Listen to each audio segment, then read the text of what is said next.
Here's another question on fractions, decimals, and percentages.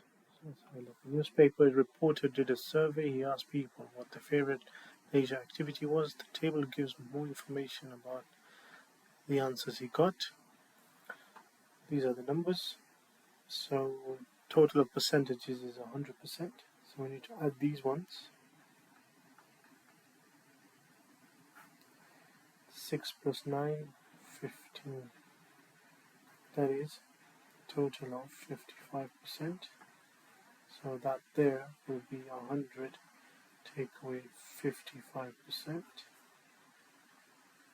That's 45%. So I'm just going to put that there. So we've completed the table, which is part A. Right, 9% as a decimal. So just divide that by 100. 9 divided by 100 is just 0.19. So let's put that there. Then 400 people were asked in the survey. How many people said their favorite leisure activity was gardening? Gardening is 9%. So 100% is 400 people. 10% is 40 people. 1% is going to be 4 people.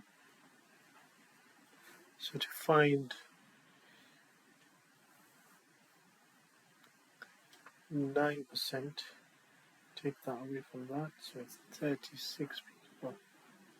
So that's going to be the answer there, 36 people.